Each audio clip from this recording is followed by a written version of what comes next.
Very good morning students. ये मेरा second question है इश्यू ऑफ शेयर का, जो कि सीबीएसई सैम्पल पेपर में सीबीएसई बोर्ड ने कंसीडर किया है। दो क्वेश्चन आपको पता है चॉइस में आते हैं 6 मार्क्स के, जिसमें से एक क्वेश्चन मैं कंसीडर कर चुकी हूँ आपके साथ। ये मेरे सेकंड क्वेश्चन की वीडियो है। ओके, तो प्लीज ध्यान से समझिएगा, बड़ा इंपॉर्टेंट होने वाला है क्वेश्चन। इस क्वेश्चन में मैं आपको समझाऊंगी कि सेकंड और थर्ड वर्किंग नोट क्यों नहीं बना। जैसे कि आप जानते हो मैं मैक्सिमम 6 वर्किंग नोट बनवाती हूँ, सेकंड और थर्ड वर्किंग नोट यहाँ नहीं बनने वाला है। तो बहुत ही अच्छे से इस क्वेश्चन को समझिएगा। प्लस और क्या फीचर है इस क्वेश्चन की, यहाँ कैश बुक बनवाई गई है। सीबीएसई बोर्ड ने कहा है कि कैश बुक के साथ जर्नल एंट्रीज कीजिए, तो ये भी बहुत ही अच्छे से समझिएगा। मैंने पहले ही कैश बुक बना के रख दिया ताकि वीडियो ज्यादा लंबा ना हो। ओके, तो चलिए स्टार्ट करते हैं। क्वेश्चन में कहा गया 1 लाख शेयर्स की एप्लीकेशंस जो है कंपनी ने मार्केट में 1 लाख शेयर इश्यू किए हैं ऑफ ₹10 ईच। ₹2 प्रीमियम केयर है हमारे पास, 4 on application, 5 on allotment and 3 on call. यहाँ बिल्कुल क्लियर बोला गया है एप्लीकेशन के साथ ₹2 का प्रीमियम है। ओके, और एप्लीकेशंस जो आई हैं वो 1,80,000 शेयर्स के लिए आ गई है। तो जैसे ही आपने देखा कि एप्लीकेशंस ज्यादा के लिए आई है, आप समझ गए ओवर सब्सक्रिप्शन है। दैट्स मीन आप वर्किंग नोट में जाओगे और फर्स्ट वर्किंग नोट तो आपको वहाँ बनाना ही बनाना है। तो अब तक आपको मेरी पीछे की वीडियो से फर्स्ट वर्किंग नोट बहुत ही अच्छे से बनाना आ गया होगा। तो फर्स्ट वर्किंग नोट में अप्लाइड का टोटल क्या रहता है, जितनी एप्लीकेशंस आई हैं। अलॉटेड का टोटल क्या रहता है, जितने शेयर्स मार्केट में इशू किए थे कंपनी में। अब यहाँ पे कैटेगरीज बनाइए, तो कैटेगरी के बारे में क्वेश्चन में आगे कहा गया कि out of this 30,000 shares were rejected. तो 30,000 शेयर्स जो है उन्हें क्या कर दिया गया, रिजेक्ट कर दिया गया। And the remaining applicants were allotted on pro rata basis. तो रिमेनिंग एप्लीकेंट्स आप देखिए यहाँ पर आप इस तरीके से ही निकालते हो, इस टोटल में से 30 माइनस करोगे रिमेनिंग एप्लीकेंट्स, और प्रोराटा अलॉटमेंट करने का मतलब सारे के सारे इशूड शेयर्स इस कैटेगरी में दे दिए गए। अब आप पहले इस कैटेगरी को सॉल्व कीजिए, इस पूरे वर्किंग नोट को आप सॉल्व कीजिए। तो आपको पता है मिल वाले शेयर्स को एप्लीकेशन मनी से हम मल्टीप्लाई करते हैं, तो 1,20,000 रुपीज जो है वापस कर दिए जाएंगे। यहाँ पे डिफरेंस निकालिए, डिफरेंस को भी एप्लीकेशन मनी से मल्टीप्लाई कीजिए, तो ये 2 लाख रुपीज जो निकल कर आए हैं, आपको पता है एप्लीकेशन के बाद ही अलॉटमेंट पे एडजस्ट होंगे। ओके, तो ये हम पहले ही सेट कर लेते हैं कि इस पैसे को कहाँ एडजस्ट करना है, अलॉटमेंट पे एडजस्ट करना है। मैंने आपको ये भी चेक करना बताया है कि कहीं ये पैसा इतना एक्स्ट्रा तो नहीं है कि कॉल पे एडजस्ट हो रहा हो, तो वो भी आप देखिए। इसके ठीक कॉरस्पॉन्डिंग आइए, 1 लाख को 5 से मल्टीप्लाई कीजिए। फ्यूचर में 5 लाख रुपीज की रिक्वायरमेंट है अलॉटमेंट के टाइम, तो 2 लाख रुपीज सारे के सारे अलॉटमेंट पे ही एडजस्ट हो जाएंगे। ओके, जब आप इतना काम कर लेते हो उसके बाद आप क्वेश्चन को आगे पढ़ो। आगे कहा गया मंथन होल्डिंग 5,000 शेयर्स फेल टू पे कॉल मनी। तो मंथन ने ये कॉल जो है ये नहीं दी 5,000 शेयर्स पर। ओके, आगे कहा गया and his shares were forfeited. तो पहले फॉरफिचर तक का क्वेश्चन जो है आपने पढ़ के पहले वहां तक की एंट्रीज कर लेनी है, उसके बाद आपको रीइश्यू की लाइन पढ़नी है। तो अब आप देखिए मंथन ने कॉल का पैसा नहीं दिया, ये एक्स्ट्रा पैसा कहाँ एडजस्ट हो रहा है, अलॉटमेंट पे। तो एक्स्ट्रा मनी अलॉटमेंट पे एडजस्ट हो रही है और मंथन ने कॉल का पैसा नहीं दिया। दैट्स व्हाई सेकंड और थर्ड वर्किंग नोट इस क्वेश्चन में मंथन के लिए नहीं बनेगा। यदि मंथन अलॉटमेंट का पैसा नहीं देता तो आपको सेकंड और थर्ड वर्किंग नोट बनाना होता। मैं आपको समझा के आई हूँ अपने लास्ट वीडियोस में कि एक्स्ट्रा पैसा जहाँ एडजस्ट होता है, यदि कोई शेयर होल्डर वो अमाउंट पे ना करे तो उस शेयर होल्डर के लिए सेकंड और थर्ड वर्किंग नोट बनता है। तो यहाँ इस क्वेश्चन में बनाने की जरूरत ही नहीं है, क्योंकि एक्स्ट्रा पैसा अलॉटमेंट पे एडजस्ट हुआ, मंथन ने अलॉटमेंट का पैसा दिया है। दैट्स वाई मंथन के लिए सेकंड और थर्ड वर्किंग नोट नहीं बनेगा। तो जो मैं फोर्थ वर्किंग नोट आपको बनवाती हूँ वो आप यहाँ सेकंड नंबर पे बनाइएगा। तो क्या हम बनाते थे fourth working note, total allotment due. तो आप देखिए 1 लाख शेयर मार्केट में कंपनी ने इश्यू किए हैं, अलॉटमेंट के 5 रुपीज के अकॉर्डिंग कंपनी को 5 लाख रुपीज अलॉटमेंट के टाइम जो है ड्यू करने हैं। अब उसमें से ऑलरेडी एप्लीकेशन के टाइम कितना रिसीव हो चुका है, 2 लाख। दैट्स मीन अब रिमेनिंग 3 लाख रुपीज कंपनी को मिल जाएंगे पूरे। ओके, अब जो फिफ्थ वर्किंग नोट बनाते थे वो थर्ड नंबर पे बनेगा, amount not received on calls. तो आप देखिए मंथन के होल्डिंग शेयर्स कितने हैं, अलॉटेड शेयर्स कितने हैं, 5,000। उसने कॉल के 3 रुपीज के अकॉर्डिंग 15,000 रुपीज कॉल के पे नहीं किए। इतना काम करके आप फॉरफीचर तक की एंट्री पहले कर लीजिए, उसके बाद हम रीइश्यू को कंसीडर करेंगे। तो चलिए स्टार्ट करते हैं फर्स्ट एंट्री। अब क्योंकि क्वेश्चन में कैश बुक के साथ जनरल एंट्रीज दी गई हैं, तो स्टूडेंट्स अब ध्यान रखिएगा, आपको कहीं भी कैश बुक डेबिट नहीं करनी और कहीं भी बैंक अकाउंट आपको कहीं भी डेबिट नहीं करना और बैंक आपको कहीं भी किसी भी जनरल एंट्री में क्रेडिट नहीं करना। दैट्स मीन जितनी भी बैंक वाली एंट्रीज है वो कहाँ जाएगी, कैश बुक में। तो पहली entry bank account debit to share application account, ये आपको जनरल एंट्री नहीं करनी, ये आपको कैश बुक के डेबिट साइड में पोस्टिंग करनी है टू शेयर एप्लीकेशन। बैंक क्योंकि डेबिट हुआ है तो कैश बुक की डेबिट साइड में पोस्टिंग होगी टू शेयर एप्लीकेशन। 7,20,000 कैसे, 1,80,000 की एप्लीकेशन आई है, उसको 4 से मल्टीप्लाई करके 7,20,000। Okay, second entry share application account debit. अब 7,20,000 से डेबिट नहीं कीजिएगा, 6 लाख से डेबिट होगी। उसका रीजन अभी बताती हूँ। Share application account debit 6 lakh, to share capital account 1 lakh into 2 lakh, to security premium reserve account 1 lakh into 2 lakh, to share allotment account 2 lakh. अब हम सेकेंड एंट्री में ये जो रिजेक्टेड मनी होती थी टू बैंक लिखकर वापस करते थे स्टूडेंट्स, बट क्योंकि कैश बुक बनानी है तो बैंक ना डेबिट होगा ना बैंक क्रेडिट होगा, तो वो जो सेकंड एंट्री में हमें टू बैंक करना था, क्योंकि वो एंट्री में क्रेडिट हो रहा है तो क्रेडिट साइड में पोस्टिंग होगी बाय शेयर एप्लीकेशन लिखकर 1,20,000। दैट्स व्हाई इस सेकंड एंट्री में शेयर एप्लीकेशन अकाउंट डेबिट जो हमने किया था 7,20,000 से ना करके 6 लाख से किया था। ओके, अब आप अलॉटमेंट को ड्यू करेंगे तो देखिएगा ध्यान से कैसे ड्यू होगा। 1 लाख इंटू 5 लाख से ड्यू होगा। अलॉटमेंट ड्यू कर रहे हैं तो अलॉटमेंट ही डेबिट कीजिएगा। Share allotment account debit to share capital account 5 lakh. अब रिसीव करेंगे तो bank account debit to share allotment account, but ये जनरल एंट्री नहीं करनी, आपको यहाँ पर इसकी पोस्टिंग करनी है टू शेयर अलॉटमेंट 3 लाख। तो आप देखिए अलॉटमेंट के टाइम 3 लाख रिसीव किए थे। ओके, फिर first and final call due कीजिए। Share first and final call account debit to share capital account 1 lakh into 3 lakh. Okay, अब आप रिसीव कीजिए फर्स्ट कॉल को। Bank account debit to share first and final call account, but general entry नहीं करनी। यहाँ पर amount आएगा कैसे, 3 लाख से हमने ड्यू किया है, 3 लाख में से 15,000 नहीं आए मंथन के, वो माइनस कर दीजिए। 2,85,000 यहाँ पोस्टिंग कर दीजिए। ओके, तो आपके तीनों के तीनों जो है वो हमने ड्यू भी कर लिए, रिसीव भी कर लिए। उसके बाद अब हम यहाँ फॉरफीचर की एंट्री करेंगे, तो मैं इस प्लेस पर फॉरफीचर की एंट्री कर रही हूँ, तो ध्यान दीजिएगा।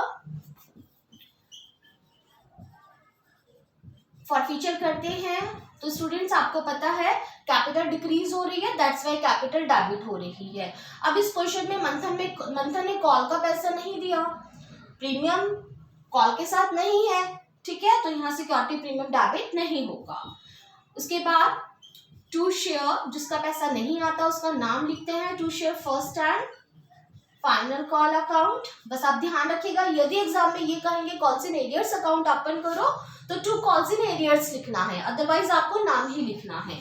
और यहाँ आ जाएगा जो पैसा आ चुका है कंपनी के पास to share forfeiture account. Entry करने के बाद अब आप सोचिए मंथन के कितने अलॉटेड शेयर्स हैं, 5,000।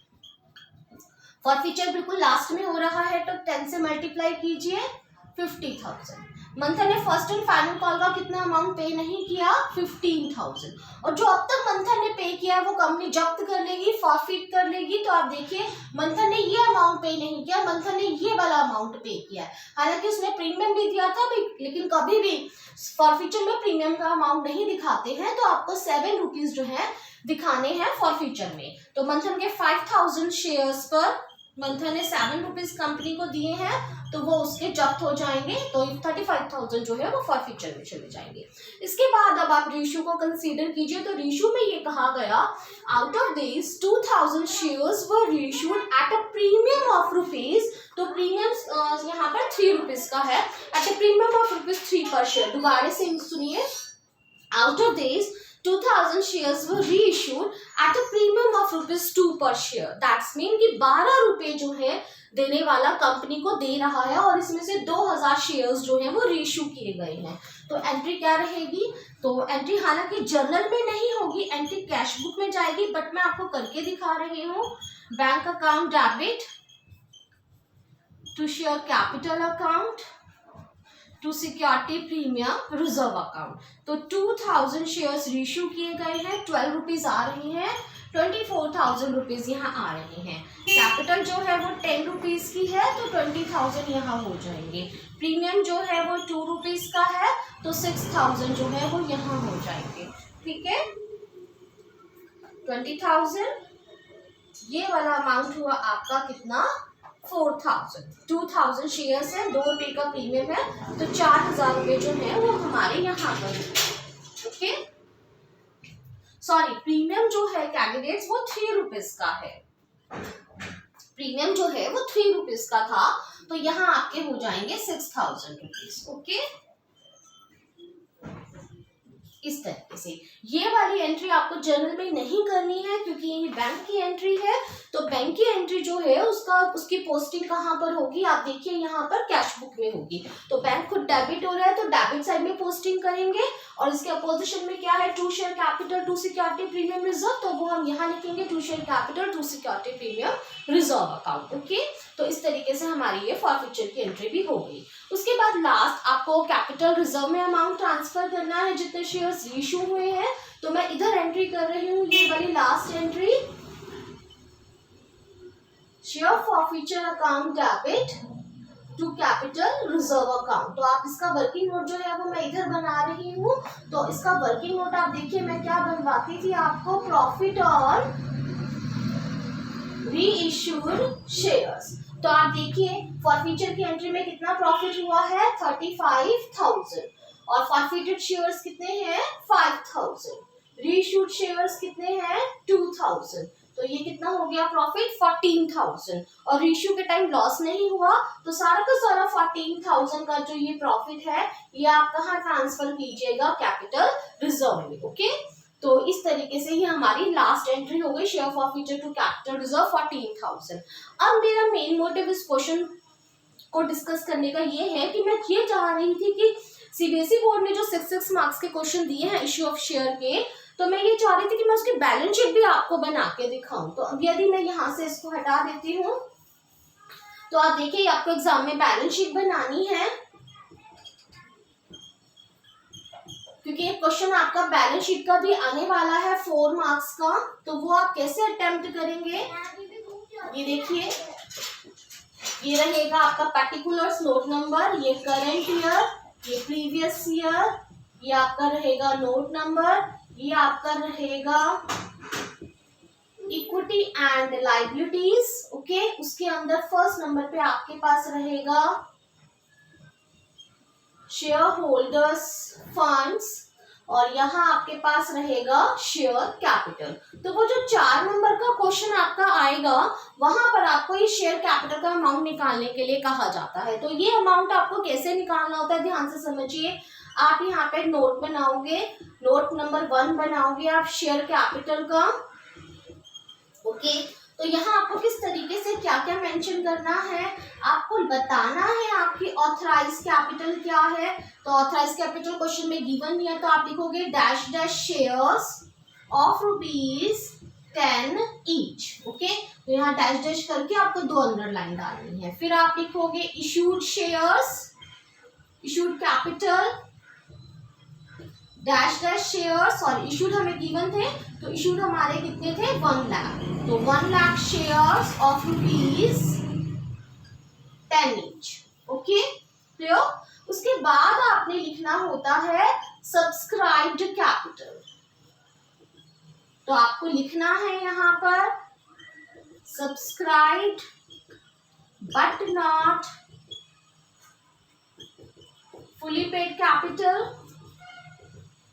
तो देखिए यहाँ आपको कैसे काम करना होता है, मैं कहती हूँ इशूड शेयर्स लीजिए, उसमें से फॉरफिटेड शेयर्स माइनस कीजिए, रीइश्यूड शेयर वापस ऐड कीजिए। तो आपके इशूड शेयर्स कितने हैं, 1 लाख, फॉरफिटेड शेयर्स कितने हैं, 5,000। तो 1 लाख में से 5,000 माइनस कीजिए, 95,000। रीइश्यूड शेयर्स कितने हैं, 2,000, 2,000 वापस ऐड कीजिए तो ये हो गए आपके 97,000 शेयर्स।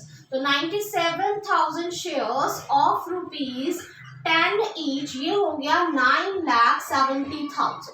ओके, अब यहाँ पर आपको शेयर फॉरफीचर में जो बैलेंस रह गया वो बैलेंस आपको ऐड करना है। मैं पहले भी बता चुकी हूँ, बैलेंस का मतलब जो शेयर्स आपने रीइश्यू नहीं किए उनका जो प्रॉफिट का पैसा है वो आपको यहाँ ट्रांसफर करना होता है। तो आप इधर देखिए, आपने 2000 शेयर्स रीइश्यू कर दिए थे, उनका प्रॉफिट था 14,000। अब यहाँ 2000 की बजाय यदि आप 3000 जो शेयर्स रीइश्यू नहीं हुए उससे मल्टीप्लाई करते हो तो उसका प्रॉफिट कितना आ गया, 21,000। तो 21,000 जो शेयर्स रीइश्यू नहीं हुए उनका प्रॉफिट का पैसा यहाँ इस जगह ऐड किया जाता है। तो ये जो है आपके पास हो गया 9,91,000 की शेयर कैपिटल, और ये आंसर जो है आपको यहाँ पर लिखना होता है। ओके, तो आपको वो जो 4 नंबर का क्वेश्चन आपके एग्जाम में आने वाला है उसमें आपको ये बैलेंस शीट और ये इतना काम करना है, बट मैं आपके सेटिस्फेक्शन के लिए बैलेंस शीट की इक्विटी एंड लायबिलिटी साइड और असेट साइड का टोटल मैच करवाने वाली हूँ। तो आप देखिए ध्यान से, आप असेट साइड जब बनाओगे तो वहां पर आप लिखोगे heading, second heading current asset, उसमें आप सब हेड लिखोगे cash and cash equivalents. Cash and cash equivalents में स्टूडेंट्स जो भी आपका कैश एट बैंक होता है आपको वो वहां लिखना होता है। तो देखिए वो तो आपको ऑलरेडी लिखा हुआ है यहाँ पर कैश बुक में। आप देखिए आपका जो कैश एंड कैश इक्विवेलेंट्स में बैलेंस शीट में आंसर जाएगा वो जाएगा 12,11,000। अब आप देखिए मैं यहाँ का टोटल भी आपका 12,11,000 बनाने वाली हूँ। कैसे, ध्यान दीजिएगा। इसका सेकंड हेड क्या होता है, सब हेड रिजर्व एंड सरप्लस। तो आप देखिए मैं रिजर्व एंड सरप्लस की कैलकुलेशन कैसे कर रही हूँ, ध्यान दीजिएगा। रिजर्व्स एंड सरप्लस, तो आपको पता है रिजर्व्स एंड सरप्लस में सिक्योरिटी प्रीमियम रिजर्व जाता है और दूसरा क्या जाता है, कैपिटल रिजर्व। तो कैपिटल रिजर्व में इस क्वेश्चन में हमने कितना अमाउंट ट्रांसफर किया था, 14,000। सिक्योरिटी प्रीमियम रिजर्व में हमने कितना अमाउंट ट्रांसफर किया, तो ध्यान से सुनिए, 1 लाख इंटू 2 लाख रुपीज आपने सेकंड जनरल एंट्री में सिक्योरिटी प्रीमियम रिजर्व को क्रेडिट किया था। और जब शेयर्स को हमने रीइश्यू किया है तो देखिए 6,000 का हमने वहां पे सिक्योरिटी प्रीमियम रिजर्व क्रेडिट किया है। कंसेप्ट ये होता है जहां जहां सिक्योरिटी प्रीमियम रिजर्व क्रेडिट हुआ है वो ऐड कर दो, यदि कहीं डेबिट हुआ है तो वो माइनस कर दो। तो 2,06,000 रुपए आपने सिक्योरिटी प्रीमियम रिजर्व में डाले हैं, तो ये दोनों आप ऐड कर लीजिए, ये हो गया 2,20,000। तो ये 2,20,000 आप यहाँ ऐड कर दीजिए और अब आप टोटल करके देखिए, इसका टोटल भी बन गया 12,11,000 जो कि हमारा कैश एंड कैश इक्विवेलेंट से मैच कर गया। ओके स्टूडेंट्स, तो आप देख रहे हैं बैलेंस शीट मैच हो गई है हमारी। तो मैं ये चाह रही थी कि 6 नंबर के क्वेश्चन के साथ में आपको 4 नंबर की बैलेंस शीट भी बनाना सिखाऊं। तो स्टूडेंट्स मेरा ये वीडियो जरूर देखिए, लाइक कीजिए, सब्सक्राइब कीजिए, बहुत ही इम्पॉर्टेंट होने वाला है ये वीडियो मेरा आप लोगों के लिए। Okay students, thank you.